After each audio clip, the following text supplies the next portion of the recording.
Orang mengira perancang itu cuma masang, bongkar kayak gitu doang ya, bersih-bersih gitu segala. Ternyata ada sisi unik. Setiap pekerjaan di ketinggian identik dengan perbolihan, padahal tidak. Pasti bedanya antara teknisi K3 perancang dengan supervisi K3 perancang. Itu syarat yang pertama. Setengah senti.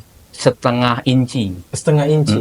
Ya. 48,3 mili. Setengah senti dong. Kalau kita setengah senti kan 50 mm. Ya, segitu lah. Kan kita bukan dukun Mas Ria, melihat ini kuat Mas Wanit, kuat, ini kuat, nggak bisa dong, harus kita analisa. Yang direncanakan saja terkadang memiliki sebuah kegagalan, kemungkinan kegagalan, apalagi direncanakan. Makanya untuk dunia industri adalah dunia yang memang segala sesuatunya itu sudah direncanakan dan diperhitungkan. Ini pertanyaan ini sangat sering ditanyakan. Ini yang berat nih. Pernah nggak yang lain yang lebih berat yang pernah Bapak rasain waktu di dunia scaffolding? Lebih ke ini sih.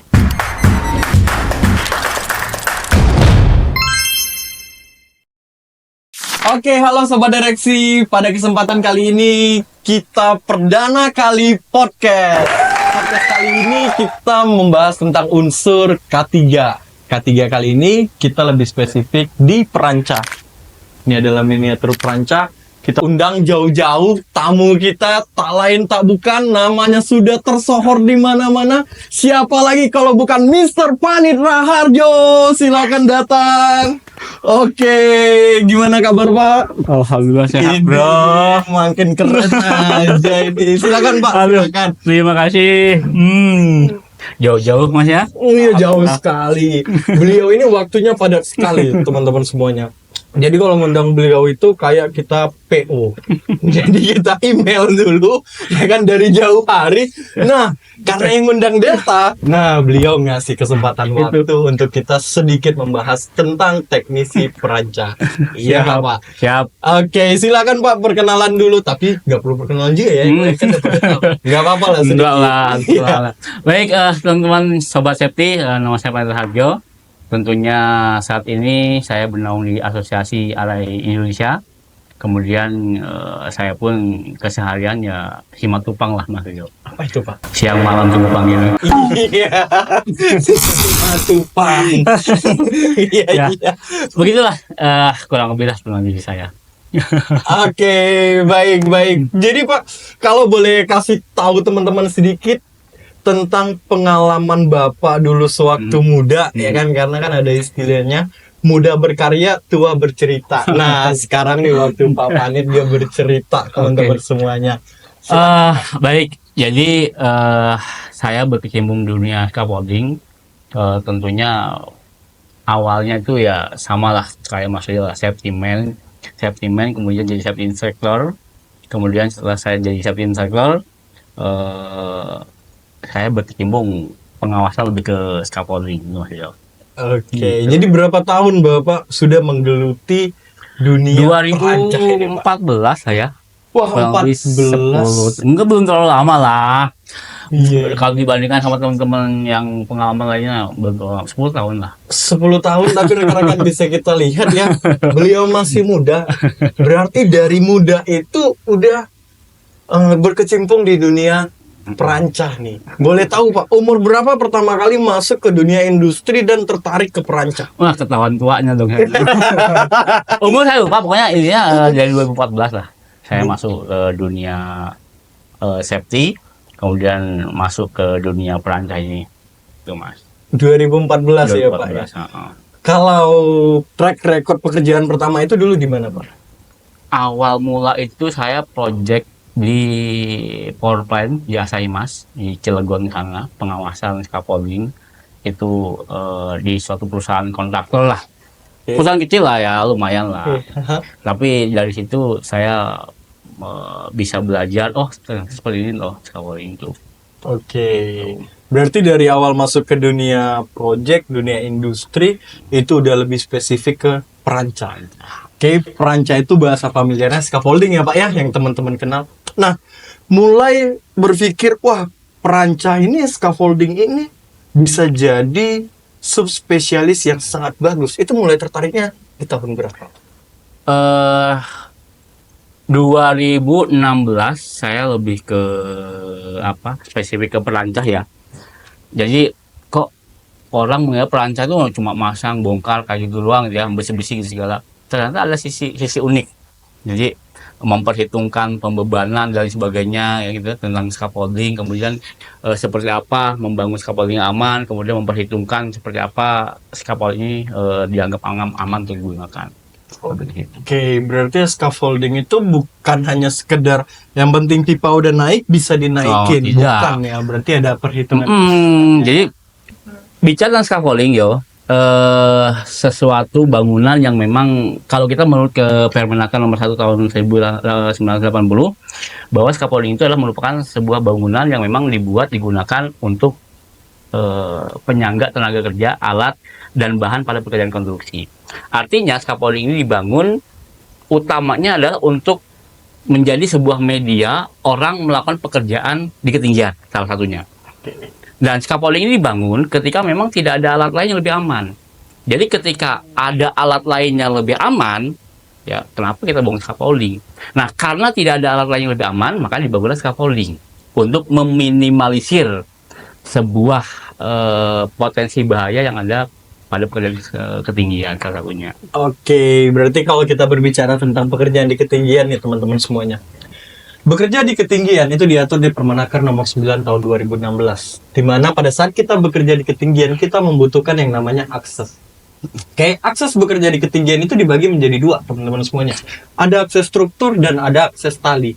Nah, sekarang yang sedang kita bicarakan itu adalah akses struktur. Ya. Ini salah satu akses struktur, lebih spesifiknya lantai kerja tidak permanen. Benar, Pak? Sementara, temporary. Sementara, lebih tepatnya. Ya. Dengan lantai kerja sementara. Nah, salah satunya itu ada scaffolding. Oke, nah seperti tadi yang sudah dikatakan oleh mentor kita, Pak Panitra Harjo. Oke, bahwasannya scaffolding ini dibangun jika tidak ada lagi akses yang lebih aman. Benar, Pak? Ya kan? Kalau berarti di situ kalau ada akses yang lebih aman, maka scaffolding itu tidak diperlukan. Boleh, Pak, kasih tahu rekan-rekan akses yang aman itu apa sih? Gambarnya gini misalnya. Ketika Mas Rio mau ganti lampu di ruangan inilah. Oke. Ganti lampunya misalnya cuma 2 meter. Kemudian ganti lampunya cuma 3 menit. Oke. Tapi kalau kita misalnya pakai scaffolding, masang scaffolding 2 jam misalnya, kan nggak efektif.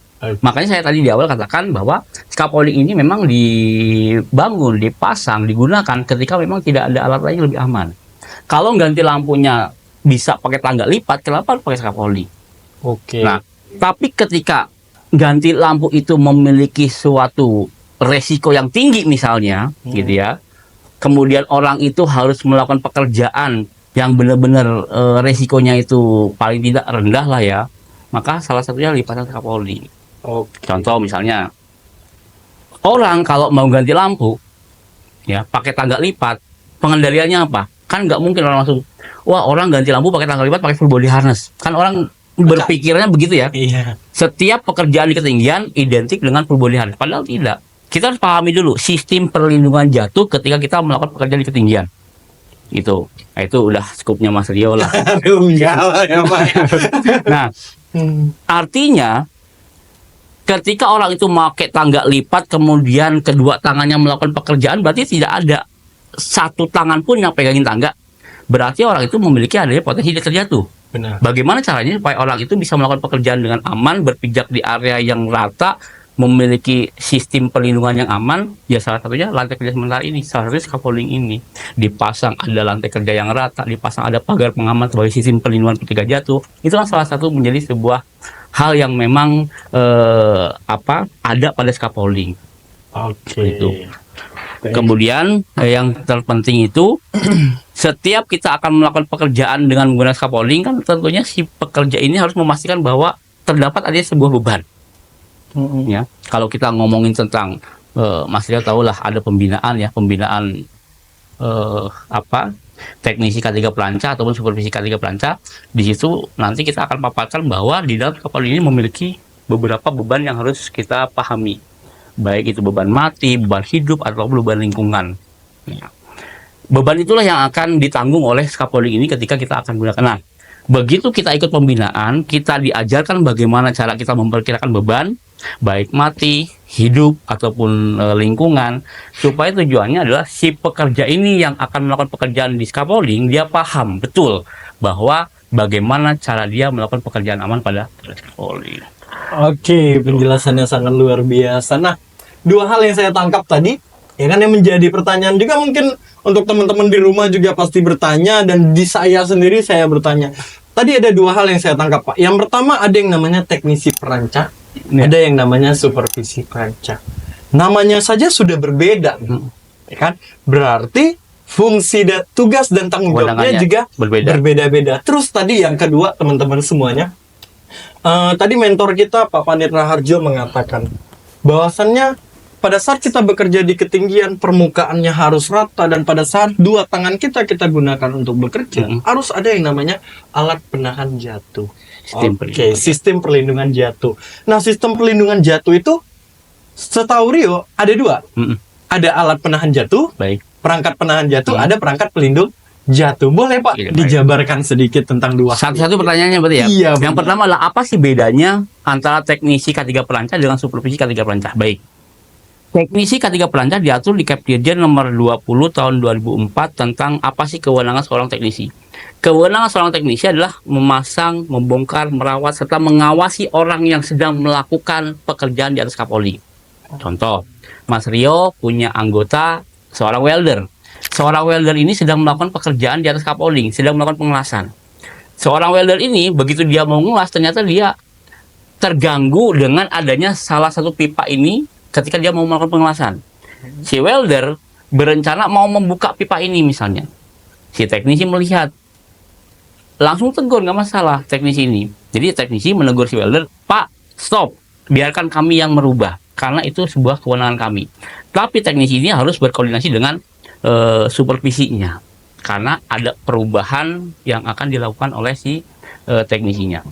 Jadi skup pekerjaan teknisi hanya memasang, membongkar, merawat, dan mengawasi orang yang sedang bekerja. Itu diatur di Kep Dirjen 20 tahun 2004. Berbeda dengan kewenangan supervisi K3 perancah. Kalau supervisi K3 perancah diatur di Kep Dirjen 74 tahun 2013 gitu ya. Di mana orang ini memiliki kewenangan untuk mengawasi. Mengawasi siapa? Mengawasi orang yang masang, yang bongkar, yang merawat, dan yang menggunakan. Mengawasi. Mengawasi, ya. Oke.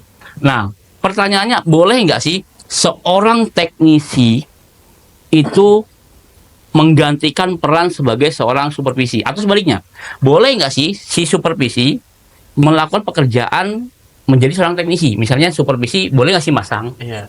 Kalau saya analogikan, Mas Rio punya SIM A sama SIM C misalnya. Oke. Mas Rio punya SIM C hanya diperbolehkan mengendarai roda 2. Benar. Kira-kira boleh nggak sih Mas Rio bawa roda 4 gitu ya? Boleh, boleh, asalkan jangan nabrak orang. Gitu ya. Boleh tapi tidak berwenang. Nah, Jadi, sama supervisi, boleh-boleh saja dia masang. Tapi jangan sampai terjadi suatu kegagalan. Karena ketika ada kegagalan, maka dilakukan investigasi, ternyata akar masalahnya adalah lisensinya nggak pas. kewenangan yang tidak. Kewenangannya yang berbeda. Oke. Gitu. Makanya kalau bicara tentang kewenangan, supervisi ini dia hanya mengawasi, memastikan bahwa scaffolding yang dia desain, dia rencanakan itu sudah aman untuk digunakan sampai dia melakukan inspeksi, memberikan tanda keselamatan pada scaffolding seperti contohnya ada tagging merah, tagging hijau, dan lain sebagainya. Oh. Gitu. Jadi dua hal yang berbeda. Oke, nah tadi di situ yang kalau teknisi dikatakan memasang, Membongkar, merawat, dan juga mengawasi orang yang sedang bekerja. Dan supervisi itu dia mengawasi proses pembuatan scaffolding. Pertanyaan saya Pak, tadi di awal Bapak katakan bahwasannya scaffolding ini ada yang namanya bobot beban, Ya. ada beban mati, beban hidup, beban lingkungan, ya kan? Nah, sekarang pertanyaan saya, siapa yang menentukan bahwasannya scaffolding ini kapasitasnya harus berapa? Oke. Lalu yang kedua, volume dan juga dimensi dari Panjang, lebar. scaffolding, panjang, lebar, dan tinggi, itu kewenangan siapa untuk Nah, memutuskan? makanya itu adalah merupakan sebuah kewenangan si supervisi, menentukan, mendesain, merencanakan. Contoh, ketika saya user meminta kepada Mas Rio sebagai supervisi, Mas Rio tolong dong bangunkan scaffolding. Jangan tiba-tiba Mas Rio sebagai supervisi langsung memasang. Tapi sampaikan ke saya, mau berapa orang yang naik ke atas? Oke Mas Rio, saya mau menaikkan orang ke atas itu 10 orang. Mas Rio merencanakan 10 dikali satu orangnya misalnya 80 kg. Berarti 800 kg. Iya. Berarti scaffolding yang Mas Rio bangun ini setidaknya harus mampu memiliki Bobot. kekuatan paling tidak mampu menerima beban lebih dari 800 kg. Nah, alat kerja lagi. Karena kerja lain dan Ya. sebagainya. Nah, dari sinilah Mas Rio mulai merencanakan. Bicara tentang beban yang tadi ditanggung oleh scaffolding, beban mati contohnya. Beban mati itu beban statis. Gambaran gini. Beban statis itu adalah seluruh beban yang diterima oleh scaffolding ini. Artinya seluruh rangkaian material yang terpasang pada scaffolding itu beban mati salah satunya. Jadi kalau saya mengukur beban mati itu biasanya adalah saya akan ukur berapa beban yang diterima oleh pipa vertikal. Karena pipa vertikal ini standar ini adalah merupakan pipa yang paling besar menerima beban daripada pipa-pipa lainnya. Oke, berarti Itu beban mati. berarti pondasi kalau gitu. Iya. Nah, kalau dia scaffolding namanya ini pipa apa, Pak? Standar. Pipa. Pipa vertikal itu pipa standar. Oke. Gitu. Nah, ini akan saya ukur. Artinya dengan adanya perhitungan pembebanan untuk menentukan berapa beban yang diterima oleh pipa standar, ketika sudah ketemu berapa beban yang ditentukan, kemudian akan saya bandingkan dengan berapa kapasitas si pipa itu sendiri dengan melihat dari mil sertifikatnya. Ya ada Mil sertifikatnya, sertifikat. mil sertifikat. Oke. Itu beban mati. Beban hidup, berarti kalau beban hidup itu kebalikannya dari beban mati. Kalau beban hidup itu berarti beban yang dinamis, beban yang bergerak. Makanya manusia, misalnya welder. Ya. Welder misalnya bawa welding mesinnya. Welder mau ngelas apa? Dia bawa kawat las misalnya. Kawat lasnya itu semuanya beban hidup. Dia dinamis bergerak. Seorang welder mau melakukan pengelasan tidak hanya berada di satu titik saja. Selesai dari sini pindah ke tempat lain. Selesai dari sini pindah ke tempat lain. Makanya dia dinamis, berpindah bergerak. Nah, karena dia dinamis, maka salah satu standar menentukan bahwa pembebanan hidup dibagi menjadi 3. Ada light duty atau kelas ringan, medium duty, kelas sedang, heavy duty, kelas berat. Nah, ketiga kapasitas ini, tiga-tiga memiliki tingkat pembebanan yang berbeda-beda dan dimensi yang berbeda-beda. Light duty, kelas ringan, 225 kg per bay. Jadi kalau misalnya Mas Rio tadi sudah bangun ini ada 1, ada 2, ini B1, ini B2. Berarti dalam 1 B-nya itu dia memiliki kekuatan 225. Satu. Bagaimana kalau dalam 1 B ini memiliki 3 lift, 5 lift dan lain sebagainya? Memiliki 3 lantai kerja. Bukan setiap lantai kerjanya memiliki 225, tapi seluruh lantai kerja yang ada di B1 ini maksimal 225 Satuannya apa tadi? kilogram per bay. Oke, berarti 200. Ini B1 225, ini B2 225. Oke, B itu yang ini ya, Pak Oke. ya. Jadi B itu adalah susunan ke samping sini, bagian depan B, B1, B2, dan namanya lift adalah susunan ke atas. Oke. Lift 1, lift 2. Dua. Gitu. Oke, itu Oke. kalau yang Light light duty. duty. Yang kedua, Oke, yang medium duty. medium duty dan heavy duty. Kalau teman-teman mau tahu, itu dapatnya di sertifikasi apa, Pak? Teknisi K3 perancah dan supervisi K3 perancah. perancah. Kita ngulik yang light duty-nya aja. Iya dong. Oke, nah, berarti ketika tadi Mas Rio membuat light duty, sedangkan orang yang naik kan 800 kg. Benar. Sedangkan light duty di sini cuma ada 2 B, 225, 225. Berarti kan cuma 450. Wah, berarti bobotnya itu boleh ditambah ya, Pak? Iya, Di jumlah ya. di jumlah Oke. dalam satu scaffolding ya. Oke. Jadi kalau misalnya orang yang naik ini 800 kg ditanggung oleh kapasitasnya 450 kan belum cukup kuat, Mas. Iya. Kalau kuat, yakin saya kuat. Tapi khawatirnya ketika nanti tumbang, ambruk, ada kegagalan, itu nanti akan dilakukan sebuah investigasi, dicari apa akar masalahnya. Ternyata akar masalahnya Mas Rio menaikkan orang melebihi dari kapasitas scaffolding itu. Itulah ketemu akar masalahnya. Nah, maka dari itu kenapa teman-teman semuanya di tagging scaffolding itu biasanya berisi informasi tentang perancah ini. Ya, pesan ya. Iya kan? Ya. Apa saja biasanya Jadi isi taggingnya, Pak? di dalam tagging itu terdapat kurang lebih ada 4 pesan yang ingin disampaikan oleh supervisi ke para penggunanya. Yang pertama adalah warna, kode warna. Warna hijau misalnya sudah dinyatakan aman. Cuma orang yang menggunakan jangan hanya melihat tanda warnanya saja. Yang kedua, ada orang yang melakukan inspektornya. Dituliskan di situ supaya dia tahu bahwa penanggung jawab dari scaffolding ini adalah orang tersebut. Yang ketiga, ada kapasitasnya. Tertera kapasitasnya. Jadi begitu scaffolding ini di warna hijau, kemudian tertera di situ ada kapasitasnya, orang yang mau naik itu melihat, oh ternyata di dalam tagging kapasitasnya 225. Ketika dia sudah tahu misalnya kapasitas 225, sebelum orang ini naik, maka dia lihat dulu ke atas sudah berapa orang. Kalau Mas Rio di atas misalnya 80 kg, saya di atas 80 kg itu sudah 160. Kalau orang ini beratnya 80 kg dia ikut naik juga kan sudah 240, artinya melebihi. Iya. Kalau kuat-kuat, yakin-yakin, bisa-bisa. Tapi takutnya terjadi kegagalan. Oke. Itu yang ketiga. Yang keempat, di dalam tagging ini terdapat sebuah pesan kapan informasi terakhir si scaffolding ini diinspeksi.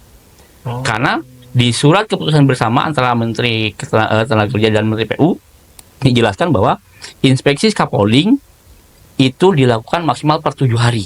Inspeksi scaffolding 7 hari. dilakukan maksimal. Ya, maksimal 7 hari. Atau setelah sesaat cuaca buruk, inspeksi ulang. Jadi jangan sampai begitu Mas Rio tahu bahwa ini tagging warna hijau, tapi begitu dilihat informasi kapan terakhir diinspeksi 3 bulan yang lalu.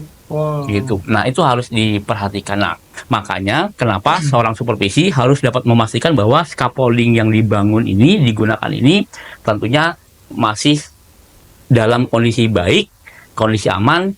Salah satunya dari pesan yang dia sampaikan. Oke, tadi kita Gitu. ada sedikit tertarik dengan inspeksi scaffolding yang dilakukan selama 7 hari. Yang namanya inspeksi itu berarti kita melihat sesuai atau tidak. Ya. Apakah itu juga termasuk ke menguji? Dan Oke. inspeksi scaffolding itu apa saja sih Baik. biasa dilakukan, Pak? Inspeksi scaffolding itu kan ada panduannya, Oke. checklist, Nah, ya. itu. Lantai kerjanya sudah ada pagar pengamannya itu belum?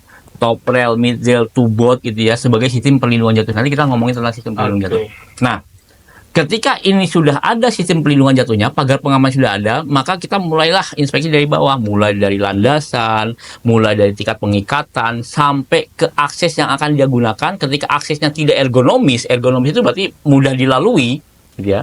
Ketika dia susah untuk dilewati, susah untuk dilalui, maka itu menjadi sebuah temuan.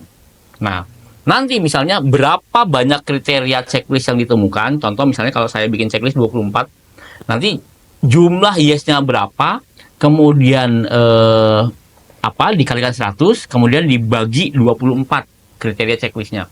Ketemu presentasinya berapa. Jadi setiap perusahaan itu memiliki tingkat presentasi yang berbeda-beda. Tempat kami misalnya, ketika nilai hasil akhirnya kurang dari 60%, maka saya tagging warna merah.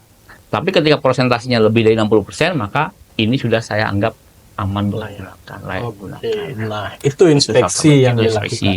Dan berarti inspeksi itu dilakukan untuk seluruh scaffolding yang digunakan. Betul. Bukan hanya contohnya di Sumatera, Jawa, Iya. Kalimantan, tidak. Seluruh Tapi scaffolding yang Indonesia. digunakan untuk industri ya. Industri. Kan scaffolding itu ada industri, ada non-industri. Yang kita bicarakan adalah scaffolding industri. Oke. Contohnya misalnya ada tubular scaffolding. Tubular scaffolding adalah tube and coupler. Ada pipa, ada klem terpisah. Ada modular scaffolding. Orang-orang ngomongin tentang ring lock lah, peri up dan sebagainya, itu merek semua, tapi ya oke lah. Modular scaffolding. Kemudian ada frame scaffolding yang orang katakan stagger. Oh. Ya, ada main frame itu segala. Itu adalah salah satu jenis-jenis scaffolding yang memang untuk industri. Oke, nah kalau kita udah ngomongin scaffolding industri, berarti ada sejarah di belakang scaffolding. Ya. Nah, sebelum kita masuk ke sejarah scaffolding, Rio mau tanya dulu nih Pak. Kenapa di sewaktu kita inspeksi scaffolding, kita tidak melihat juga standar dari pipa? Karena kalau menurut pandangan Rio ya, dari segi yang bukan berkecimpung di perancah, ketebalan pipa itu sangat berpengaruh tentang Kekuatan. kepada bobot Ya, yang betul. ditanggung oleh scaffolding. Oke. Nah, ada berapa macam standar dari pipa. Pipa. scaffolding Oke. dan ketebalan pipanya itu berapa?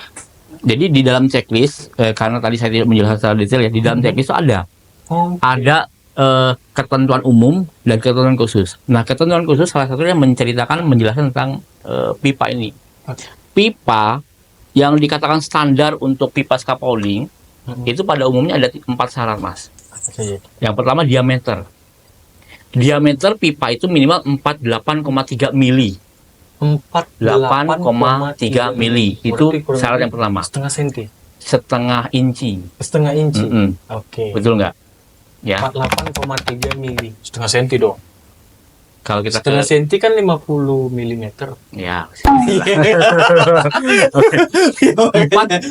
4,83 senti berarti. Oh iya. Eh, Untuk teman-teman yang tahu silakan jawab di kolom komentar Ya. ya kan. Oke, ini yang pertama ya. Iya, iya, iya. Nah, pertanyaannya Mas Walid, boleh nggak kalau saya pakai yang pipa 48,6 mili? Boleh. Tapi ketika menggunakan pipa yang kurang dari 48,3, kan standar minimal requirement-nya adalah 48,3 Mas Rio. 48,3. Apa tadi? Mili. Mili. Mili. Oke, 48,3. Itu yang pertama syaratnya. Heeh. Yang kedua adalah memiliki tanda berupa marking. Oke. Jadi di setiap pipanya ini terkadang kalau dia pabrik itu produksi, ya pabrik scaffolding itu produksi, kan produksi itu 6 meterannya Mas Rio ya. Jadi nggak ada namanya pipa 2 meter, 4 meter, 3 meter. Dia potong sendiri. Berarti Jadi pabrik itu dari menguat pabrik itu 6 meter, 6 meter. Begitu sudah masuk ke konsumen baru dipotong-potong sesuai dengan kebutuhan mereka. Bukan cetakan pabrik 2 meter, 3 meter, tidak. Oke. 6 meter dipotong-potong. Nah, di pipa 6 meter ini, di setiap pipa pabrikan 6 meter ini dia ada marking. Ya. Hmm. Kalau yang dulu marking cuma satu, sekarang ini di dalam pipa 6 meter itu ada 3 marking, ujung, tengah, sama ujung. Jadi ketika misalnya kita potong jadi 2, maka markingnya sudah ada di setiap ujungnya. Oke. Kemudian di dalam marking itu akan menerangkan apa standarnya. Misalnya BS 1139, kemudian misalnya saya sebut merek,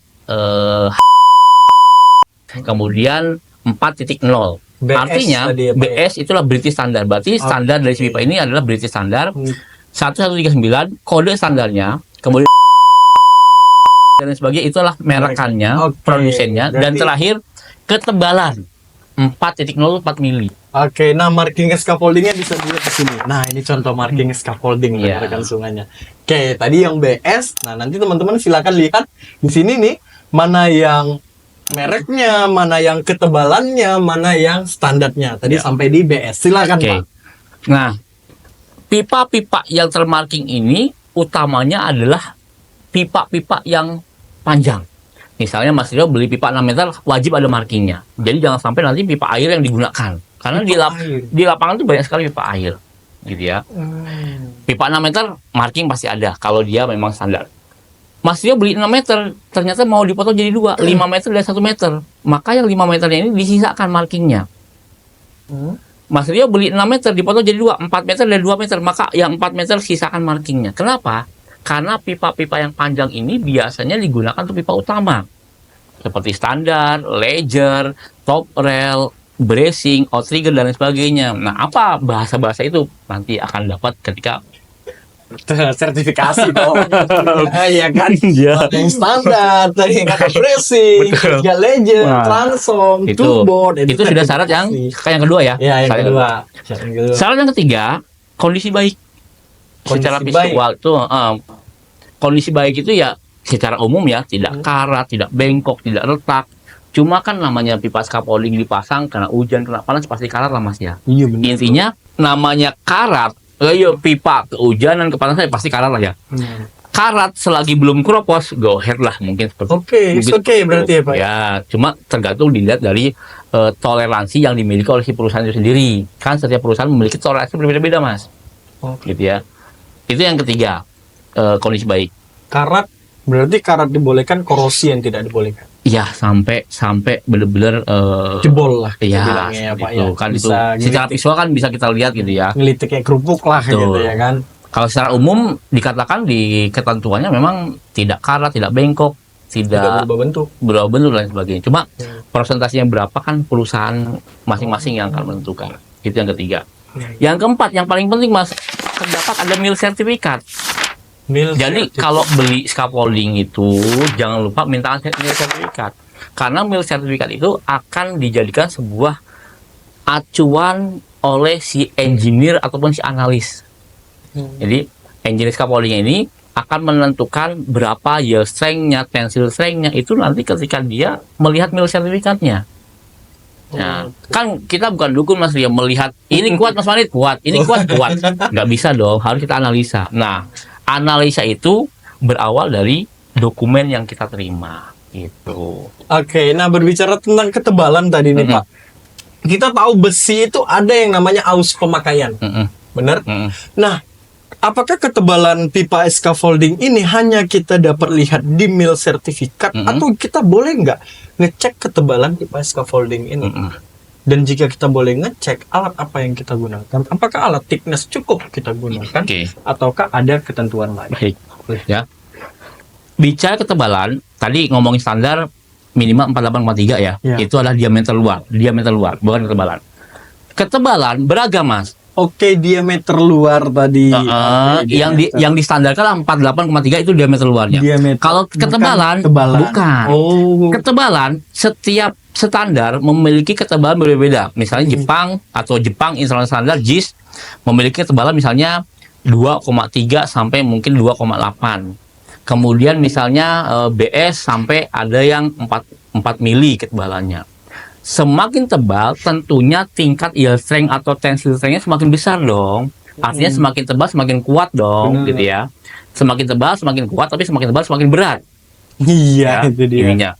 Nah, kalau ngomongin tentang tingkat ketebalan, ya bisa saja misalnya Mas Rio ngecek pakai thickness-nya atau ngecek pakai sigma, sorong dan sebagainya. Itu bisa kalau melihat dari ketebalannya. Oke. Nah, itu dilakukan dalam jangka waktu berapa? Nah, makanya melihat ketebalan ini dari markingnya sendiri pun kan ada informasi bahwa ketebalannya berapa. Tadi misalnya BS 1,9 kemudian 4.0. Nah, 4.0 itu ada ketebalannya. Bahan metal, bicara tentang bahan metal itu unlimited. Tidak ada usia pakai, tidak ada expirednya. Nah, tapi secara visual ketika ini sudah dianggap tidak layak, tidak sesuai, ya berarti jangan dipakai dulu, Mas. Gitu. Nggak ada ketentuan yang menerangkan bahwa sudah berapa lama ini dipakai, itu nggak ada. Makanya untuk melihat kapan si pipa ini diproduksi, di marking itu tertera 2 angka pertama itulah kode produksi. Misalnya 19 titik berapa, berarti tahun 2019. Oke, tahun produksinya itu selalu di depan ya, 2 angka di depan ya. Nah, untuk teman-teman yang bergerak di bidang industri terus juga tertarik ke scaffolding, nah kalau perusahaannya itu mau melakukan pengadaan scaffolding, jangan lupa tuh perhatikan marking 2 angka di depan ya Pak ya. 2 angka di depan itu adalah tahun produksi. Nah, kalau tahun produksi terus dibawa ke toko, ada kemungkinan dong ya Pak ya, lakunya juga bukan tahun 2019 dong. Ya kan, lakunya pasti nanti di tahun 2020, 2021 atau kapan. Nah, kalau saran Bapak nih, apakah yang seperti itu Pak masih juga layak kita gunakan atau kita milih pada saat kita ingin membeli scaffolding, kita milihnya tuh memang sesuai tahun yang kita mau beli atau boleh nggak mundur? Oke. Jadi kalau misalnya kan perusahaan itu terkadang ada yang beli baru, beli second gitu ya. Nah, beli second tentunya akan mendapatkan kode produksi yang tahun lama. Kalau second biasanya gitu, karena kan udah dipakai berapa kali oleh perusahaan yang lain gitu. Dan kalau beli second biasanya orang yang akan menjual itu dia tidak melampirkan mil sertifikat. Itu yang membuat kita kesulitan ketika mau memperhitungkan tingkat pembubaran beban mati itu tadi. Karena kita akan mencari berapa yield strength atau tensile strength-nya. Itu agak kesulitan karena tidak ada mil sertifikatnya. Gitu. Nah, memang disarankan hati-hati Mas Leo. Beli pipa jangan hanya melihat karena murahnya. Jangan sampai Mas Leo terjebak harganya murah ternyata pipa yang digunakan pipa air. Ciri-ciri pipa air itu apa Pak? Biar teman-teman. Yang paling gampang itu ujungnya ada ulirnya. Cuma kan terkadang penjual lebih pintar Mas. Dipotong aja. Biar kelihatan misalnya ini pipanya biar nggak kelihatan pipa air, karena pipa air kan pada umumnya ujungnya ada dratnya gitu. Nah, pipa itu pada umumnya produksi dari pabrik itu 6,3 panjangnya itu 6,3 meter. Oke. Dia potong 15 atas, dia potong 15 bawah, sisa 6 selesai. Iya. Ya. Diameternya sama, ketebalannya sama, tapi yang tidak bisa sama itu markingnya Mas. Makanya tadi saya katakan, pastikan tertera adanya marking. Tunggu sebentar Pak. Diameternya sama, ketebalannya sama. Berarti it's okay dong. Nah, makanya dari mana Mas dia tahu kalau pipa air itu standar untuk pipa scaffolding? Kan namanya pipa air. Oke. Biasanya pipa air tertulis marking memang ada SNI 0039 2013. Begitu dicek lingkup dari pipa itu memang digunakan sebagai media pipa air. Nah, berarti yang membedakannya materialnya, Mungkin. Nah, kepadatan material. pernah saya mengalami seperti ini. Mm-mm. Kami sudah pasang 50 meter Mas Rio di area booster. 50 meter, 50 meter. Pak. Kemudian setelah kami pasang, kami panggil inspektornya. Mm-mm. Kami panggil inspektor. Inspektor ini datang dengan auditor. Kebetulan pas lagi ada audit. Menghampiri skapoli saya. Kemudian si auditor itu nanyain ke saya, Mas Panit, apakah pipa Mas Panit ini standar? Saya katakan standar dong. Mm-mm. Apa bukti standar? Ada 4. Saya katakan. 1. Diameter. Diukurlah diameternya. 48,3. Cocok. Oke. Yang kedua ada markingnya. Ada markingnya. Mungkin nanti bisa dilihat nih Iya. seperti ini. Marking yang Markingnya. salah itu yang seperti ini ya. SNI 0039 2013. Begitu si auditor ini melihat lingkup dari fungsi pipa tersebut, memang digunakan sebagai saluran air bersih. Waduh. Nah, 50 meter Mas Dio, nggak mungkin dong kami bongkar. Benar, Pak. Kita bongkar, progres selesai dong, nggak jalan.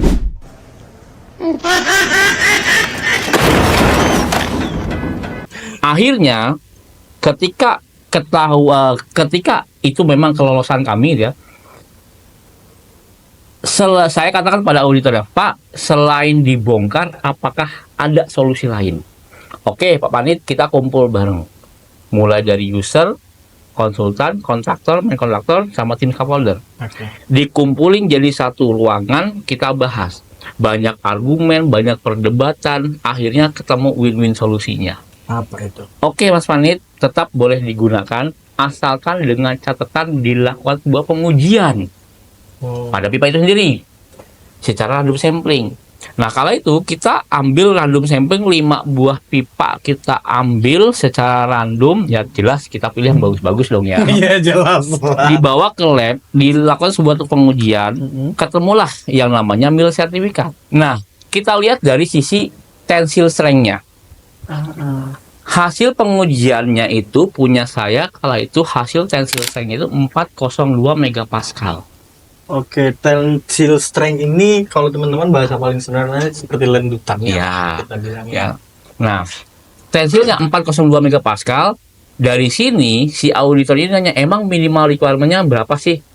Saya bukakan standarnya AS, dilihat kan. Ternyata minimal requirement-nya itu adalah 262 megapascal. Aman dong. Secara logika ya, kalau Secara saya bisa logika tentang aman. operasionalnya ya. Yang kami uji, pipa yang kami punya 402 megapascal, angkanya lebih besar daripada 262. Benar. Logika seperti itu. Mm-mm. Akhirnya go ahead, dijalankan, selesai Wih, pekerjaan, wih. selesai proyek. Nah, dari situ kami belajar. Setelah itu, ketika ada vendor, ada kontraktor, dia masuk bawah scaffolding, maka saya sampaikan di pedoman yang kami buat, syarat pipa, ya diameter, terdapat marking, kondisi baik, dan mil sertifikat. Karena apa? Kita akan kesulitan memperhitungkan tingkat pembebanan matinya nanti ketika tidak ada mil sertifikat, Mas. Oke, Itu salah berarti dari satunya. mil sertifikat. Berarti itu adalah sebuah pengalaman, itu adalah tantangan terbesar Bapak Iya. sewaktu berkecimpung di dunia scaffolding. Berarti itu yang paling berat yang pernah Bapak rasain. Ya. Pernah nggak yang lain yang lebih berat yang pernah Bapak rasain waktu di dunia scaffolding? Lebih ke ini sih, kan dalam satu proyek itu misalnya manpower kami ada 500 sampai 700 orang Widih, scaffolder banyak ya. tuh. Proyek apa tuh Pak kalau boleh tahu? Sampai PLTU 500? power plant, Oh, power plant. pembangunan power plant Yang di PLTU di Cilegon sama di Lontar Wah, di Tangerang sana. iya. Nah, itu Mas Rio, manpower kami 700 orang kan nggak mungkin kami sekolahin satu-satu 700 lisensi. Selesai dong, gitu ya. Nah, makanya ini apa ya, memang setiap perusahaan beda-beda ya.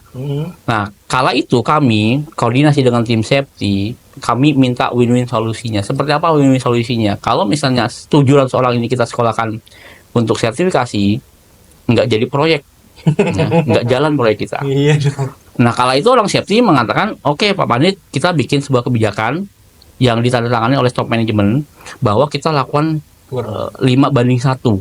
Oh. Jadi 5 orang diwakilin 1 orang yang memiliki lisensi, setiap 5 orang diwakili 1 orang. Yang 4 orang ini di awareness tadi benar. Oke. Internal training, setidaknya kita sudah mensosialisasikan. Bagaimana kalau nanti ada audit misalnya gitu. Kalau ada audit, ya kita apa temuan auditnya, kemudian kita perbaiki. apa yang diminta, misalnya nggak bisa nih 4 orang ini harus disekolahin lagi, oke kirimkan 2 orang lagi, seperti itu salah satu. Oh, tips and triknya berarti gitu. Aduh, Tapi ya kan? jangan diikuti. Iya, iya. Itu pengalaman saya waktu itu, karena kan memang kita itu sebagai seorang tim scaffold itu ya kembali lagi pada saat kita akan menjalankan sebuah pekerjaan, memang seorang tenaga kerja yang memiliki kewenangan untuk memasang, membongkar dan merawat adalah seorang teknisi yang memiliki lisensi dong. Benar. Bukti apa dia boleh masang, lisensinya itu tadi. Cuma kalau tadi kembali lagi tujuan seorang di sekolah semua, nggak jadi proyek nih. Lumayan juga duitnya tuh ya. 700 orang kali nominalnya segini ya kan. Nanti muncul nih flyernya ya. Flyer teknisi perancang berapa. Wah, duit juga tuh. Ya kan? Nah, tapi ada kiat dan juga ada sedikit celah yang bisa tidak melanggar aturan tapi juga tidak dibenarkan. Nah, gitu bahasanya ya Pak ya. Daripada tidak sama sekali. Benar, Pak. Artinya gini, memang pekerjaan ini butuh perencanaan. Yang direncanakan saja terkadang memiliki sebuah kegagalan, kemungkinan kegagalan, apalagi yang tidak direncanakan. Setidaknya apapun itu yang kita rencanakan, pada saat itu terjadi sebuah kegagalan, maka yang akan dievaluasi adalah rencananya. Kita evaluasi kembali rencananya, berarti rencananya kurang ini. Matang ya. Tapi kalau pekerjaan itu tanpa adanya rencana kemudian ada kegagalan, khawatirnya itu nanti dianggap sebuah kelalaian, Mas Rio. Oke. Itu yang bahaya lagi. Ingat, pasal kelalaian kan lumayan cukup berat juga gitu ya. Makanya kami memiliki pandangan bahwa yang penting ya kita rencanakan dulu. Gagalnya seperti apa ya nanti kita evaluasi. Trial and error itu tadi. Oke. Gitu. Nah, ya kan udah ngomong panjang lebar tentang scaffolding, standar pipa ada BS, ada JIS, juga tergantung kebutuhan dan tergantung juga dengan perusahaan mana yang akan menggunakan. Itu baru pertanyaan pertama loh. Pertanyaan kedua Iya, belum loh. Pertanyaan keduanya ada nih. Tapi sebelum masuk ke pertanyaan kedua, kita kilas sedikit dong. Ya kan, sejarah scaffolding ini. Terus kenapa sih pertama kali orang tuh bisa berpikir bahwasannya, oh ini nih perancah yang kita gunakan untuk bekerja di ketinggian. Karena biasanya kan kalau kita sertifikasi ada sedikit materinya tentang sejarah dari perancah. Bener Pak? Boleh ceritain sejarah tentang perancah? Kembali lagi ya, regulasi Permenaker 1 tahun 80, saya pun belum lahir loh Mas. Saya belum lahir. 180 kan yang menerangkan tentang apa sih definisi perancah. Berarti kan kalau kita runut kembali, si perancah ini memang didefinisikan ketika yaitu Permenaker 1 tahun 80 itu terbit, muncul gitu ya, bahwa bangunan sementara yang digunakan sebagai media pelantar tenaga kerja, alat dan bahan pada pekerjaan konstruksi. Bangunan sementara. Iya. Oke. Nah, pekerjaan konstruksi itu kan luas tuh. Bukan hanya tentang sipil, bukan hanya tentang manufaktur, bukan hanya infrastruktur. Pembangunan konstruksi itu kan membangun sesuatu, meruas sesuatu, memaintain, membongkar dan sebagainya, itu pekerjaan konstruksi. Sangat luas sekali. Makanya dibutuhkanlah sebuah sarana bangunan yang memang dia itu sifatnya sementara. Kenapa? Supaya dia bisa dipindah-pindahkan dalam jangka waktu yang tidak terlalu lama.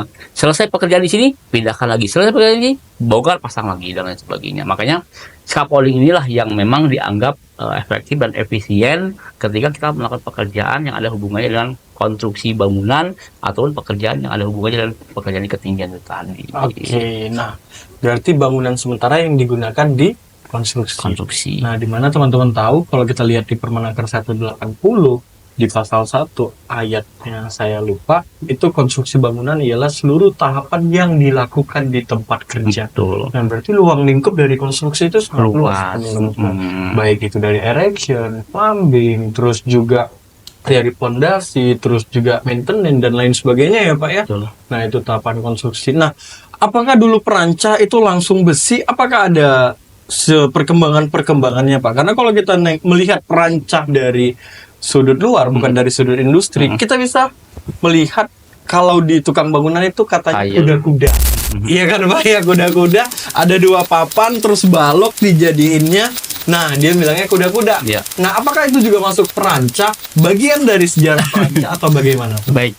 Memang sering, sampai sekarang pun sering kita lihat ya, misalnya ada ruko-ruko yang sedang diperbaiki atau dibangun, itu kita lihat ada bambu-bambu tersusun, bambu terpasang.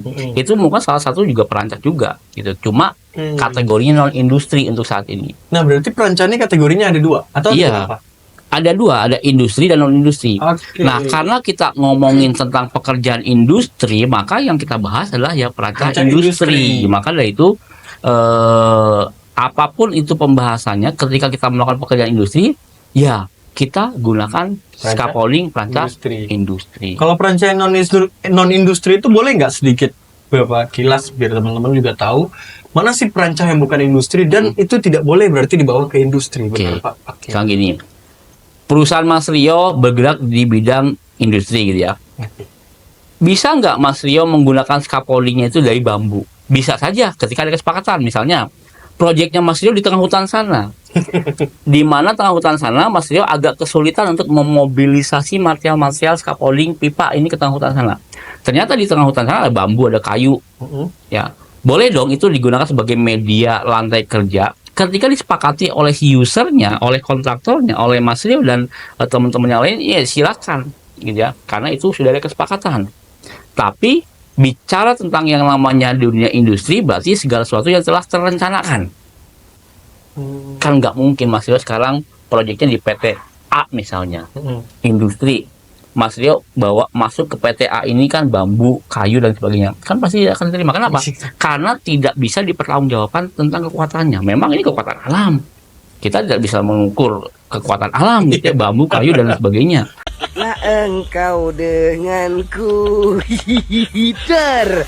Makanya untuk dunia industri adalah dunia yang memang segala sesuatunya itu sudah direncanakan dan diperhitungkan. Ya mulai dari pipanya kan, dari syarat tadi nih, diameter dan lain sebagainya, ketebalan kan itu sudah kita ukur kekuatannya berapa supaya dapat kita perhitungkan pada saat dia menerima beban sekian kilogram, apakah dia mampu menerima ataukah dia mampu tidak bisa menerima. Jadi direncanakan. Oke. Itu gambarannya ya.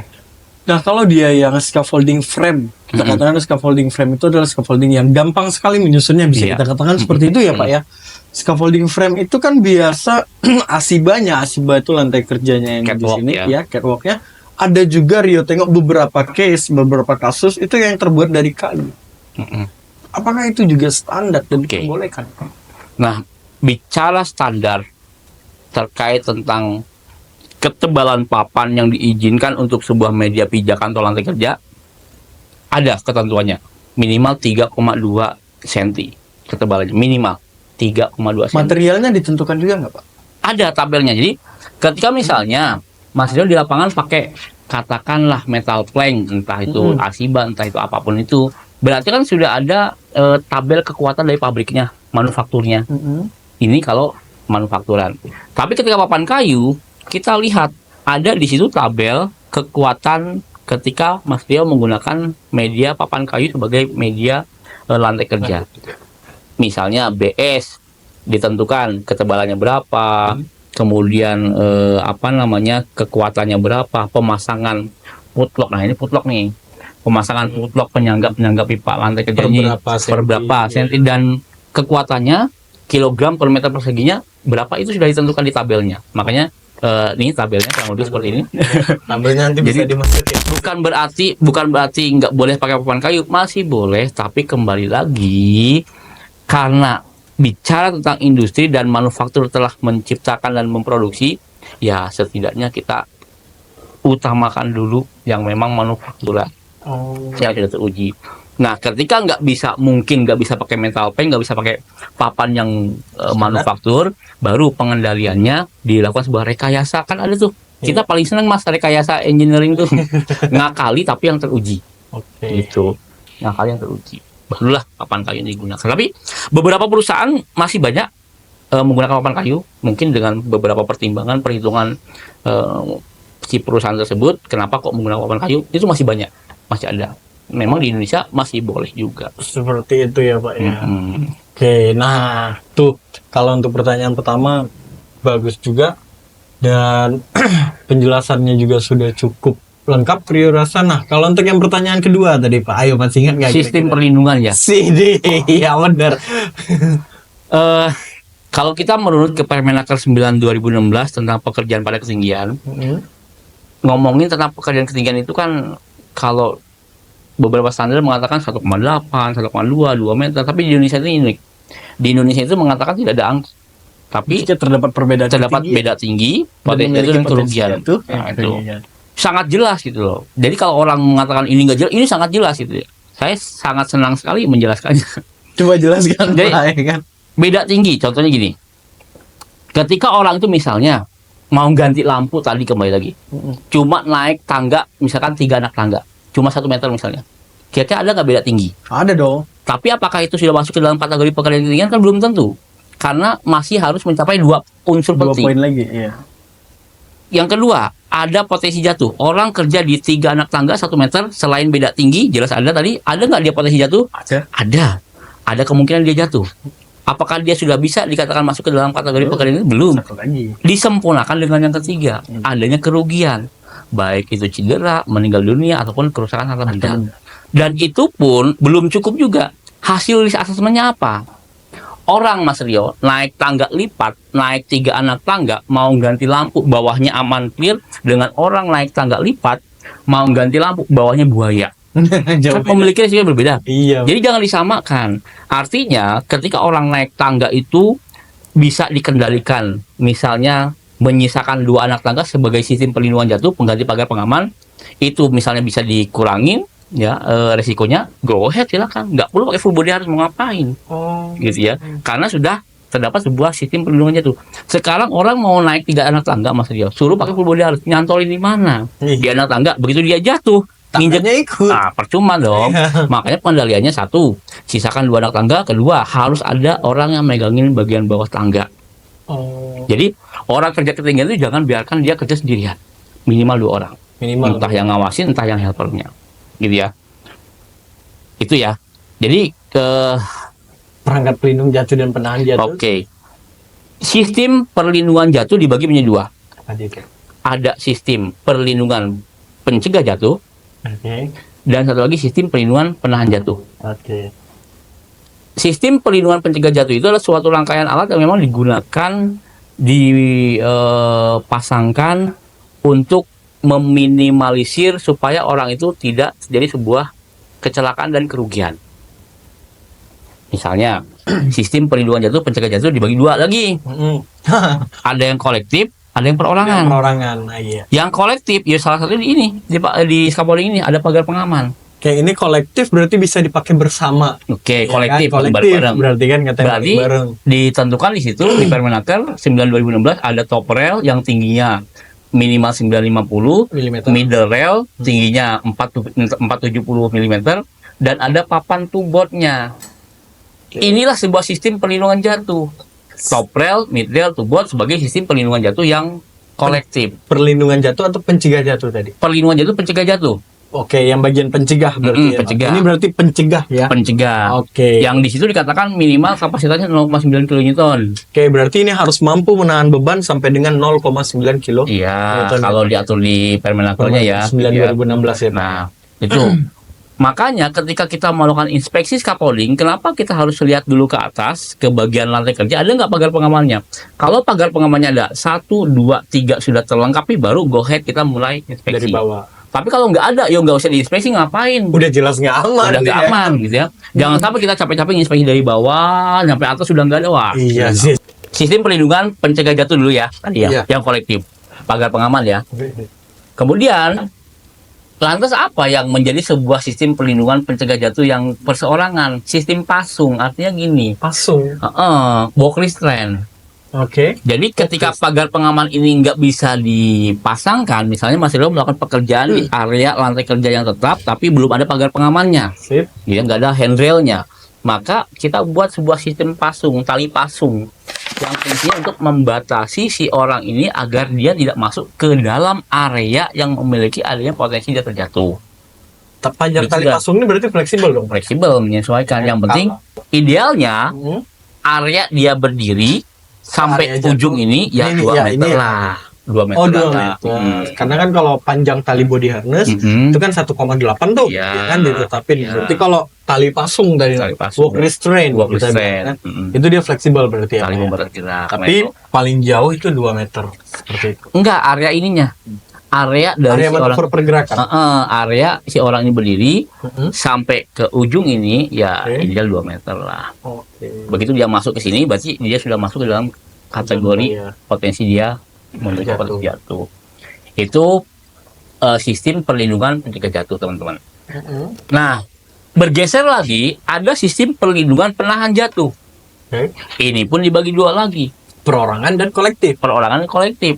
Yang perorangan berarti adalah alat penahan jatuh yang memang digunakan perorangan, seperti contohnya double hook jatuh sober, mobile pole arrestor, mechanical pole arrestor, dan satu lagi sistem terpandu. Nah, Sistem untuk lebih terpandu. jelasnya nantilah kalau ikut materinya atau tingginya. sertifikasi TKBT tuh biasanya yang itu ya kan ada praktek. Kita bahas di sini nggak kelar. Nggak kelar ya kan, bisa satu hari satu malam kita nanti Itu nih. perorangan. Nanti diajarkan bagaimana cara penggunaan dan teknik-teknik apa yang digunakan. Terus kalau nggak bisa pakai yang perorangan gimana? Berarti pilihannya yang kedua adalah menggunakan yang kolektif. Penahan jatuh yang kolektif. Mau perorangan mau kolektif, terserah di situ kapasitasnya minimal dia mampu menerima beban 15 km gitu ya. 15 Kilonewton.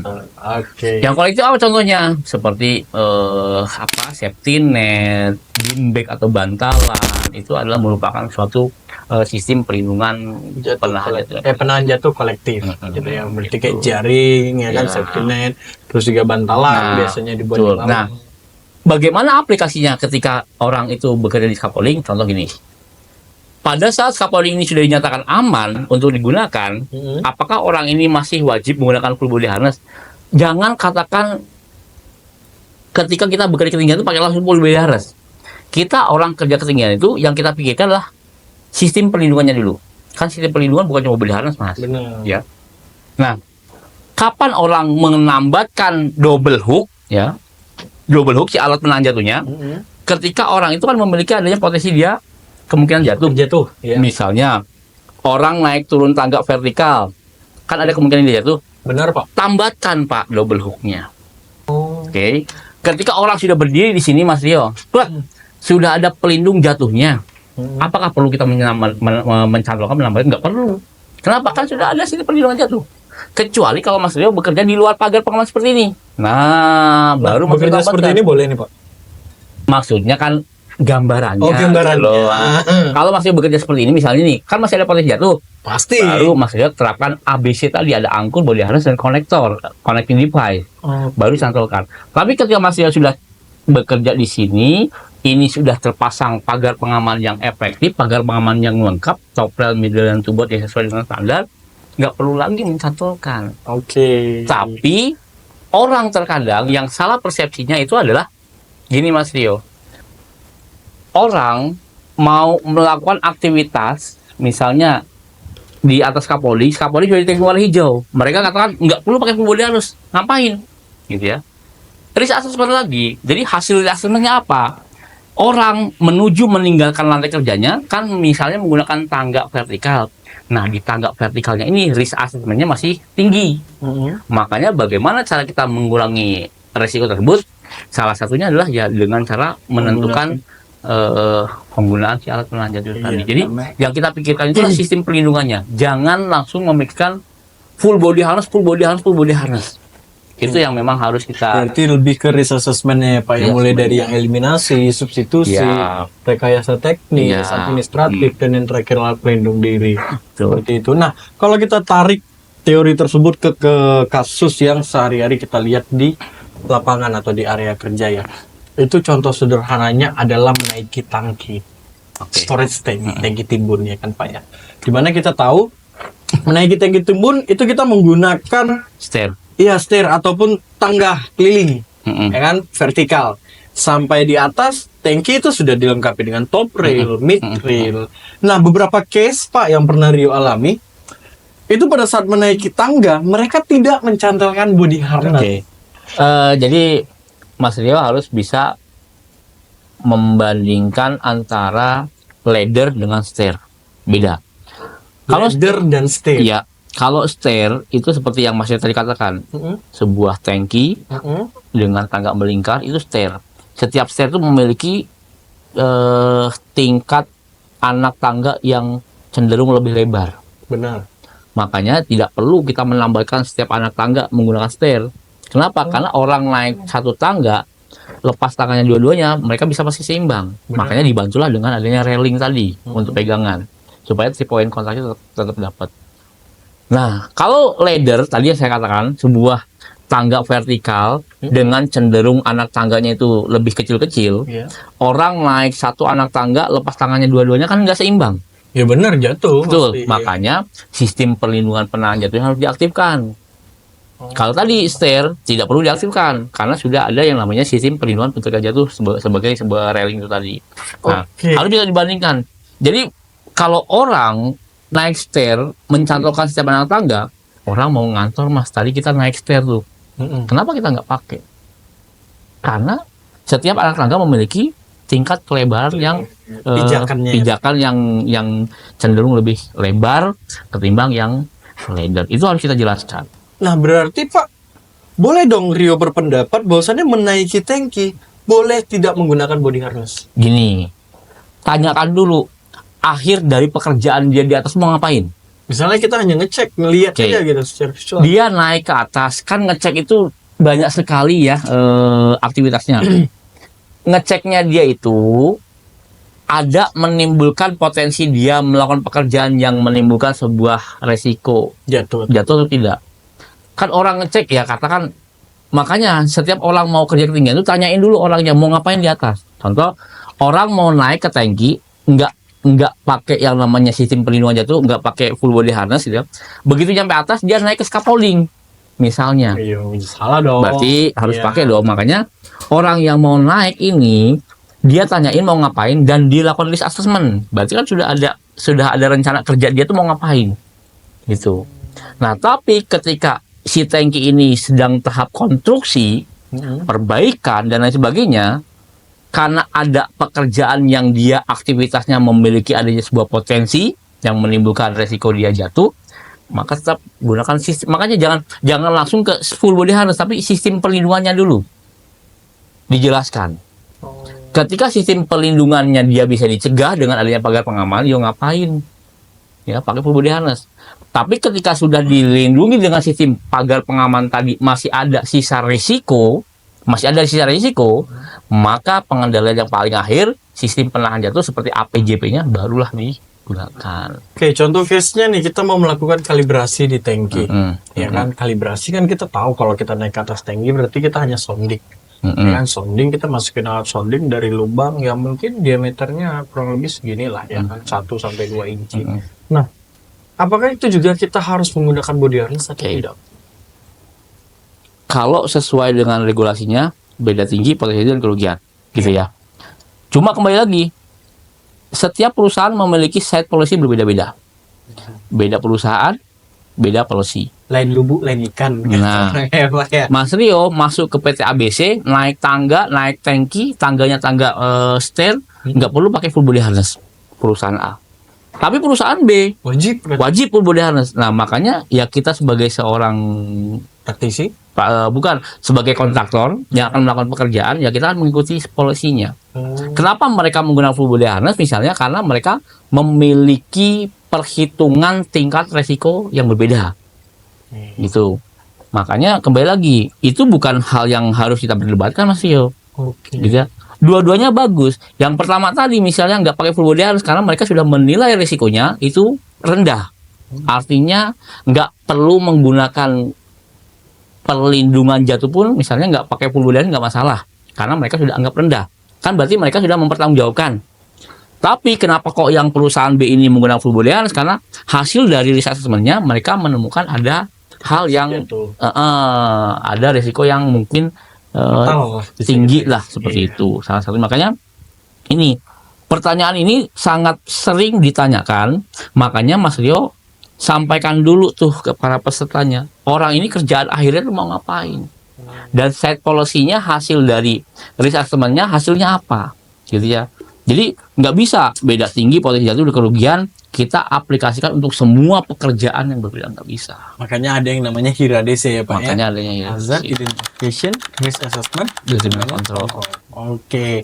Baik, nah Pak, scaffolding kita tahu ada yang namanya potensi jatuh. Nah, kira-kira Pak, seiring berjalannya waktu, perkembangan zaman, ada nggak kira-kira teknologi yang akan menggantikan scaffolding ini? Sejauh ini lebih ke cara pemasangannya yang lebih cepat mungkin.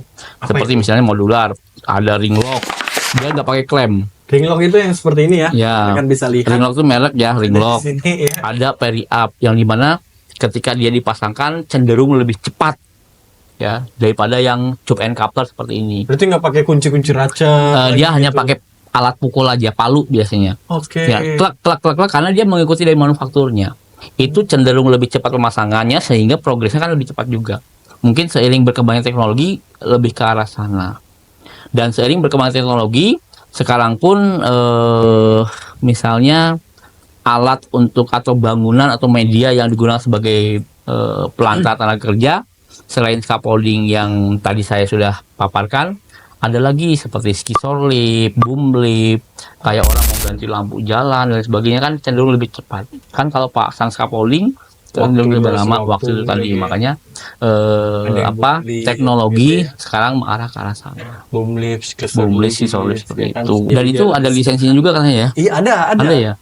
Lisensinya boom lift itu memang spesifik dia ke boom lift. Wah, dari tadi nih pembahasan kita udah tentang scaffolding semuanya. Luar biasa. Ya kan, mentor kita, narasumber kita di sini mengulas tentang scaffolding. Nah, untuk teman-teman tahu sedikit bocoran. Narasumber yang sedang berada di hadapan saya ini baru balik dari Thailand nih. Wih, ya kan? Oke, ngapain ke Thailand? Yang jelas bukan jalan-jalan, ya kan? Nah, kita tanya kepada beliau, gimana Pak kemarin di Thailand? Sapaannya dulu dong, kapun kap. Swadikap. Swadikap. Jadi kemarin itu ini Mas Dio mendampingi para atlet. Kita kan ditunjuk oleh ARAI Indonesia, Asosiasi Rope Access Indonesia gitu ya, untuk mendampingi para atlet nasional Indonesia ini ikut berkompetensi untuk ajang waktu itu Petrol Rope Trip 2024 yang diadakan di Bangkok. Petrol Rope Trip. Jadi apa namanya, para pesertanya itu ya dari Asia Pasifik, jadi kalangan Asia Pasifik, Australia, Cina, Thailand dan sebagainya. Dan orang-orang kita ada orang-orang kita membawa nama TKPK, tenaga kerja pada ketinggian, yang memang itu sebuah lisensi yang ada di Indonesia gitu ya. Kita bawa ke sana supaya apa? Supaya nanti mungkin ketika tenaga asing bekerja di Indonesia, berarti kan harus mengikuti regulasinya. Di Indonesia itu ada loh TKPK, jadi nggak harus ambil mungkin yang tit gitu ya. Di Indonesia ada, jadi di mana bumi dipijak di situ langit dijunjung, ya kan? Jadi nggak perlu yang dari Inggris itu apa namanya Pak? Dia lupa. Internasional ya. Iya, ada tit ya. Irati, seperti itu. Ya kan? Nah, itu Mas Dio, makanya Indonesia ini ada juga loh gitu loh. Sertifikat kami dibawalah ke internasional supaya nanti pun sama, kita mau ke internasional pakai TKPK pun bisa gitu loh. Makanya kita kenalkan dulu. Nah, saya dan Pak Ketua Umum ARAI kemarin itu mensosialisasikan bahwa di Indonesia itu ada loh asosiasi yang menaungi para pekerja ketinggian di Indonesia, namanya ARAI itu tadi. Apa itu nama panjangan ARAI Pak? Asosiasi Rope Access Indonesia, ya. Atau brandingnya itu adalah ARAI Indonesia. ARAI Indonesia. Gitu. Kebetulan saya berada di Kepengurusan Pusat untuk bidang 5 gitu. Makanya saya mendampingi Pak Ketua Umum untuk sama-sama membawa atlet Indonesia. Sempat ada di atas loh. Awalnya kita masuk ke sana itu orang melihat bocah-bocah apa gitu. Begitu kita memimpin gitu ya, wah. Jadi kita bawa pulang piala atau belum beruntung? Belum beruntung waktu itu. Ya. Yang penting ini ajang perdana dan kita mampu berkompetensi dengan rekan-rekan asing yang berkulit putih dan makanannya lebih lezat katanya ya kan. Nah, kita mampu kok ya kan bersaing seperti itu gitu. Dan sampai ke Bangkok ya? Sampai ke Bangkok. 7 hari. Disupport negara dong. Support negara. Full disupport. Enggak, ada ini. Bukan support negara. Ada apa tuh namanya tuh sponsor. Oh, sponsor. Ngerti? Oh, itu yang PetZ tadi bukan? Ya, jadi ada sponsor lokal, ada sponsor dan lain sebagainya, sponsor yang di bidang outdoor. Ketinggian lah bagiannya. Iya. Oke, jangan salah satunya seperti bawa pakai ini nih. Betul. Oh iya, betul ya kan. Yang merek Ajar itu loh. Iya kan? Nah, Betul. Ini semuanya. oh ini sponsor nih, aduh ya kan. Nah itu rekan-rekan semuanya. Jadi beliau ini selain aktif di Perancak, oke, Pak Mister Pandit Raharjo, kita panggilnya Mister karena udah dari luar negeri ya kan. Jadi Mister Pandit Raharjo ini juga aktif di Asosiasi Rope Access Indonesia. Makanya tadi di awal saya katakan namanya sudah tersohor ke semua Indonesia ya kan, karena membawa atlet kita berkompetensi di negeri 1000 gajah ya katanya ya. Gajah Putih, negeri Gajah Putih, Thailand. Oke. Baik, terima kasih Pak Pandit atas waktu dan kesempatannya. Saya sangat berbahagia berkesempatan untuk bicara-bicara dengan Pak Pandit. Oke, ada beberapa pertanyaan dari rekan-rekan alumni online kita. Mungkin bisa saya bacakan, Pak? Ini yang berat nih. Kita lihat nih. Nah, nanti pertanyaan terbaik menurut Pak Pandit itu bisa kita kasih gift dengan yang sudah bertanya. Nah, pertanyaan pertama datang dari Pak Muhammad Zaki @mhdzakyy__. Bagaimana penanganan ketika terjadi suspension intolerance dan berapa lama masa berlaku lisensi TKPK 1? Oke. Jadi kita pahami dulu suspensi intoleran atau suspensi trauma itu adalah posisi ketidaktahanan orang menggantung. Misalnya ada orang jatuh dalam kondisi dia menggantung, terhimpitnya sebuah kondisi pangkal paha, di mana pangkal paha ini letak di mana pembuluh darah utama berada. Ketika area pangkal paha pembuluh darah utamanya terhimpit, terjepit, sehingga oksigen dan darahnya kan sulit bersirkulasi menuju jantung dan otak, maka akan ada timbul sebuah gejala seperti misalnya pusing, mual, pingsan, bahkan bisa fatality, Mas.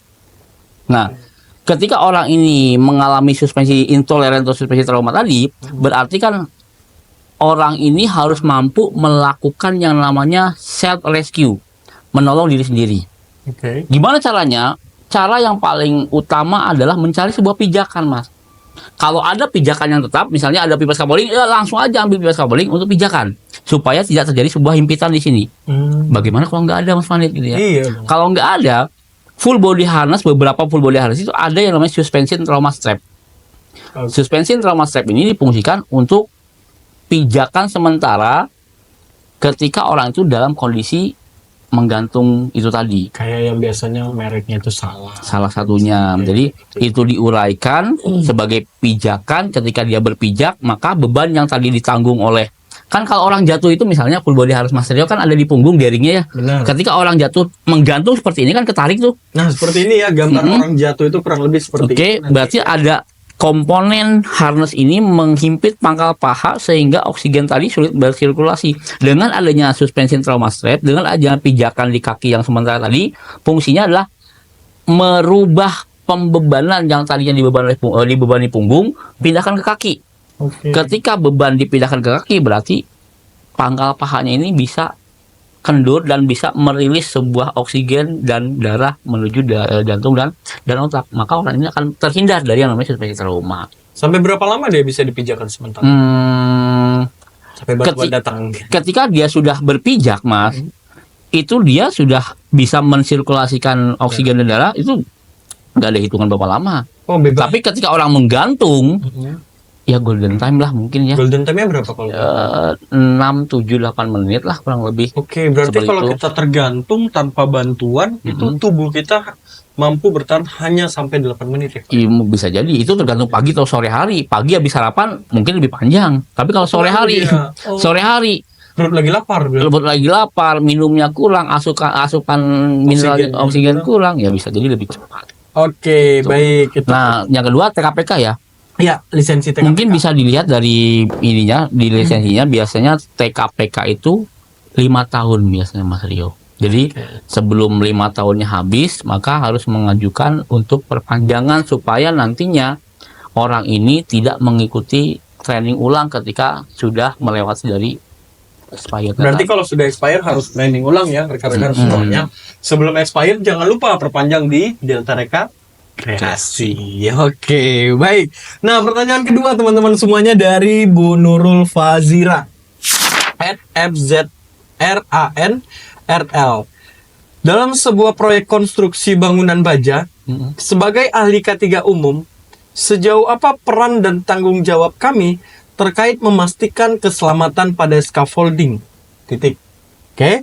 Untuk kategori pekerjaan yang bagaimana yang mewajibkan perusahaan memiliki seorang ahli K3 scaffolding? Terima kasih. Oke, itu pertanyaan dari Bu Nurul Fazira. Silakan. Baik, Mas Rio. Jadi sebetulnya ahli K3 scaffolding itu nggak ada. Kan batasnya cuma sampai supervisi. Supervisi dan Nah, teknisi. Mungkin nanti jadi Bu Nurul dia dapat edukasi dari materi kita. di atasnya supervisi mungkin ada ahli konstruksi. K3 konstruksi, baik muda, madya atau sama gitu ya. Nah, seorang ahli K3 di setiap perusahaan mereka kan mengkoordinir, memastikan bahwa sebuah rencana kerja itu berjalan dengan baik.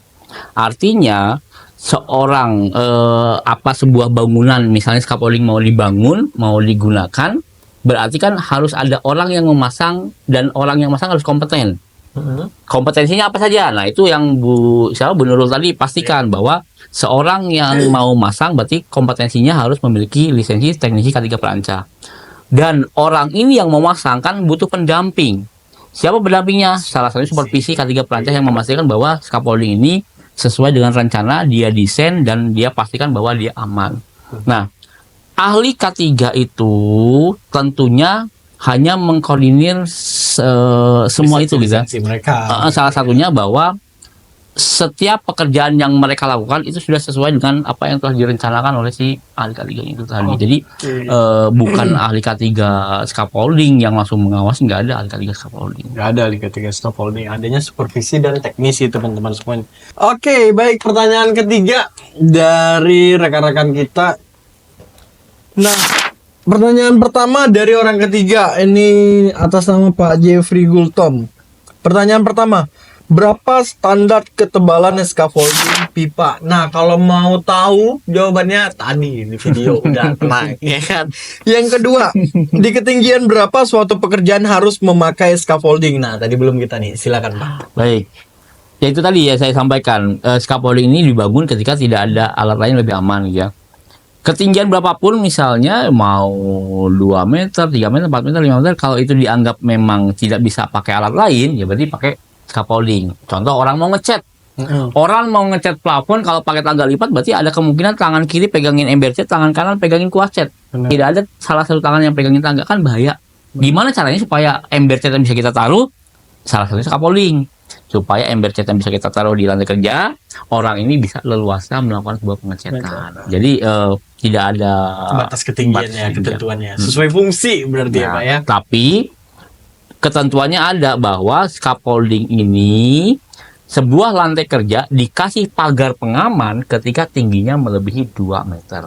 Oke, berarti dia di bawah 2 meter nggak perlu pagar pengaman? Risk assessment lagi. Oh, risk assessment lagi dong. Bukan berarti nggak dipasang ya. Risk assessment lagi. Oke.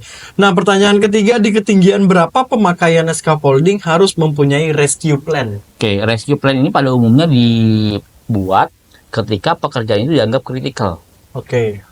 Dianggap kritikal dan harus ada bagaimana cara kita melakukan sebuah perencanaan ketika ada sebuah kegagalan terjadi di scaffolding. Misalnya ada orang pingsan di atas, kan otomatis harus kita rencanakan nih, kita simulasikan rescue plan-nya seperti apa. Gitu ya kan, nggak mungkin kita gotong-gotong orang itu turun ke bawah. Jadi rescue plan dibuat pada saat pekerjaan itu sudah dianggap kritikal. Oke, isi dari rescue plan itu apa saja sih biasanya? Ya misalnya akses yang akan digunakan ketika mau merescue korban, alat apa saja yang memang dibutuhkan ketika mau menurunkan korban. Karena bicara tentang rescue, yang saya ketahui ya, rescue itu dibagi dua Mas. Ada rescue standby rescue dan rescue available. Kalau standby rescue, kalau kami dulu mengartikannya, standby rescue itu adalah contohnya tim pemadam. Terjadi kebakaran, dapat laporan, datang karena orangnya standby di kantornya gitu ya. Itu standby rescue. Kalau rescue available, misalnya ada pekerjaan confined space, orangnya ini dia available, berada di area pekerjaannya. Ketika ada orang jatuh, dia sudah siap dengan alat yang sudah dia install. Jadi itu rescue available. Kerjaannya ya nungguin kalau ada orang jatuh ya dia kerja, kalau nggak ada orang jatuh ya dia ngawasi gitu. Bukan dia nggak kerja ya. Ya dia ngawasi bagaimana caranya supaya kejadian tersebut itu dapat di golden time-nya dapat ya nyelamatin korban gitu ya. Itu. Oke. Lalu pertanyaan selanjutnya, jika suatu scaffolding sudah green tag, apakah kru yang bekerja harus memakai body harness? Nah, tadi kembali lagi ke risk assessment-nya. Ya kan? Kalau dia di risk assessment perlu pakai body harness, go ahead using body harness. Tapi kalau memungkinkan tidak menggunakan body harness, sudah. Oke, lalu pertanyaan selanjutnya, apa yang dimaksud dengan fall arrest dan fall restraint? Nah, fall arrest itu kan fall arrest berarti penahan jatuh ya. Jadi menjelaskan terkait tentang sistem perlindungan penahan jatuh. Tadi sudah saya sampaikan ada penahan jatuh perorangan ataupun penahan jatuh yang kolektif. Fall restraint berarti sistem pencegahan. Fall restraint itu sistem alatnya namanya walk restraint. Ya. Jadi pada saat area kerja tersebut tidak bisa dipasangkan pagar pengaman, maka menggunakanlah yang namanya fall restraint tadi. Sistem pasung kalau gampangannya kita tali pembatas gerak. Tali pembatas gerak. Tujuannya supaya dia dapat membatasi gerakan si tenaga kerjanya agar dia tidak masuk ke dalam area yang memiliki adanya potensi dia terjatuh. Fall restraint. Lalu yang terakhir, apa yang dimaksud dengan 3-point contact? 3-point contact pada umumnya kalau untuk dunia scaffolding ini biasanya digunakan untuk pembahasan ketika orang itu mau bergerak vertikal, naik ataupun turun, menuju ataupun meninggalkan lantai kerja. 3-point contact, contoh orang naik tangga. Yang dimaksud dengan 3 adalah 1 tangan kanan, tangan kiri, 1 kaki kanan. 3. Begitu kaki kirinya berpijak, 4 poin. Benar. Ketika sudah 4 poin, boleh salah satu kita lepas. Supaya manuver lagi. Naik atau turun. Supaya ketika salah satunya saya lepas, 3-point contact masih tercapai. Tapi ingat, pada saat orang ini bawa gerinda, naik tangga, begitu tangan kiri pegangan, kaki kanan berpijak, kaki kiri berpijak, 3-point contact tercapai. Tapi tidak boleh bergerak. Iya, nggak mungkin. Kalau kaki kanannya dia angkat, berarti jadi 2-point contact, 2-point contact. Itu yang tidak diizinkan. Makanya, orang naik turun itu, salah satu tangannya itu tidak disarankan untuk megang tool ataupun alat. Alat taruh mana? Kalau full body harness itu Mas Rio tahu ya ada gear loop gitu ya. Benar. Taruhnya di gear loop, tujuannya adalah supaya kedua tangan kita, kedua kaki kita itu bisa bekerja dengan maksimal, lebih efektif agar 3-point kontaknya itu bisa tercapai. Gitu Mas Rio. Baik. Nah, itu pertanyaan dari rekan-rekan ya kan sobat direksi. Nah, terakhir kali ini untuk closing kita silakan Pak Mr. Panit Raharjo kasih closing statement untuk teman-teman sobat direksi. Baik teman-teman sekalian, pekerjaan scaffolding ini tidak akan lepas dari pekerjaan ketinggian. Artinya pekerjaan scaffolding ini sangat sangat erat berhubungan dengan ketinggian juga. Maka dari itu, setiap kita akan menggunakan bangunan scaffolding ini, maka pastikan orang ini mengerti, memahami bagaimana cara bekerja aman pada scaffolding pada ketinggian itu tadi. Dan jangan lupa, setiap kita akan melakukan pekerjaan, maka buatlah sebuah rencana kerja agar kita bisa tahu mulai dari mana dia melakukan pekerjaan sampai akhirnya dia seperti apa.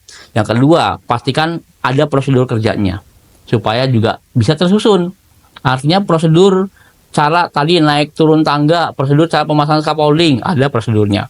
Yang ketiga, memastikan ketika orang ini sudah menjalankan prosedur, maka targetnya itu si pekerjanya bisa melakukan pekerjaan dengan aman. Ketika orang mau bekerja aman, maka yang keempat adalah tentunya orang ini harus disediakan APD, APJP, dan titik tambah sebagai angkur. Dan yang kelima terakhir, setiap tenaga kerja yang hendak akan melakukan pekerjaan yang ada hubungannya dengan ketinggian dan scaffolding, maka orangnya harus kompeten dan berwenang untuk melakukan pekerjaan di scaffolding ataupun ketinggian. Itu Mas Rio. Oke, baik. Terima kasih Pak Panit Raharjo atas closing statement-nya. Nah, untuk teman-teman sobat direksi, sekian podcast dari kita. kan dari tim Delta Reka Kreasi. Nah, untuk teman-teman yang pengen dan juga punya ide nih, ya kan, topik apa lagi yang akan kita bahas untuk podcast selanjutnya, silakan ketik di kolom komentar, sampaikan kepada kita, boleh dari YouTube, dari Instagram. Jangan lupa follow YouTube kita ada di bawah, Instagram kita, dan juga untuk kontak person yang bisa ditanya-tanya nih, ya kan, seputar tentang K3, baik itu sertifikasi, pendaftaran, ataupun sekedar konsultasi. Delta Reka Kreasi terbuka untuk teman-teman semuanya yang pengen tahu apa itu K3. Oke, sampai jumpa di lain waktu, sampai jumpa di lain hari. See you. Oke.